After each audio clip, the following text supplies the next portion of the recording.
সর্দি কাশি শ্বাসকষ্টের জম আদা যষ্টি মধুর নাড়ু একবার বানিয়ে খেতে পারবেন প্রায় মাসখানেক। প্রতিদিন রাত্রে শোয়ার সময় একটা করে নাড়ু খেয়ে ফেলবেন। চকলেটের মতো চষে চষেও খেতে পারেন, চাইলে একেবারে চিবিয়েও খেতে পারেন। যেভাবেই খান না কেন উপকার কিন্তু হবেই। এটা এতটা উপকারী যে আপনি একবার খেলেই বুঝতে পারবেন আপনার যদি থেকে থাকে সর্দি কাশি বা শ্বাসকষ্ট। সর্দি হলেই কাশি শুরু হয়ে যায়, সেই সাথে বুকে কফ জমে যায়, তাছাড়া আপনার শ্বাসকষ্ট উঠে যায়। বিভিন্ন ঠান্ডাজনিত সমস্যা যাদের রয়েছে তারা এই নাড়ুটা বানিয়ে রাখবেন। একবার বানালে মাস খানেকের মধ্যে আর আপনার বানাতে হবে না। তো আমরা আজকে তৈরি করব আদা যষ্টি মধুর নাড়ু। তার জন্য এখানে আমি খুব বেশি আদা কিন্তু নেইনি, আমার হাতে দেখতেই পেলেন কতটুকু পরিমাণ হবে, ওই 100 গ্রাম বা তার থেকে একটু বেশি হতে পারে। তো এতটুকু পরিমাণ আদা নিয়ে আমরা ঠিক এইভাবে পানি ছাড়া এরকম করে ব্লেন্ড করে নিয়েছি। আপনি চাইলে বেটেও নিতে পারেন, তবে কোনো প্রকার পানি দেবেন না। ঠিক এরকম করে আমরা একদম গুঁড়া গুঁড়া করে নিয়েছি, তবে একেবারে কিন্তু হালুয়া করে ফেলিনি। তারপরে এখানে আমরা দিয়ে দিয়েছি আখের গুড়। আখের গুড়ের পরিমাণ এটা আপনাকে দেখেই বুঝে নিতে হবে, আপনি কতটুকু পরিমাণ দিলে এটা ঠিকঠাকভাবে একটা পাক আসবে, মানে নাড়ুর মতো হবে। আখের গুড়টাই দেওয়ার চেষ্টা করবেন। তো এরপরে আমরা এখানে দিয়ে দিব যষ্টি মধুর গুঁড়া।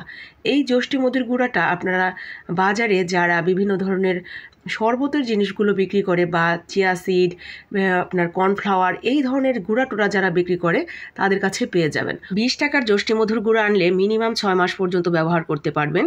তো আমরা একদম শেষের দিকে যষ্টি মধুর গুঁড়াটা দিয়ে এভাবেই অল্প আঁচে নাড়াচাড়া করতে থাকবো।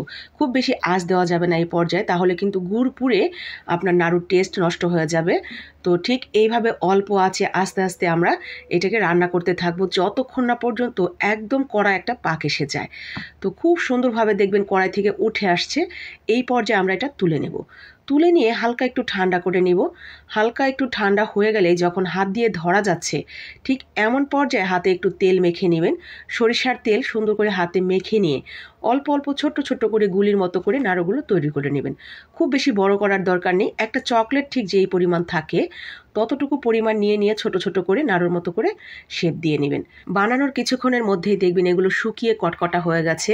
এরপরে এয়ারটাইট বক্সে ভরে দীর্ঘদিনের জন্য সংরক্ষণ করতে পারবেন। তবে প্রতি মাসে একবার করে যদি বানিয়ে নেন আপনি আবার 1 মাস পরে বানালেই হবে। আজকে আমার এখানে মোট 43টা নাড়ু হয়েছে। আমার মেয়ে অলরেডি 2 পিস খেয়ে ফেলেছে। আমার মেয়ে বলে এগুলো নাকি চকলেটের মতো খেতে, গলার মধ্যে হালকা একটু ঝাঁঝ লাগে, খেতে দারুণ লাগে।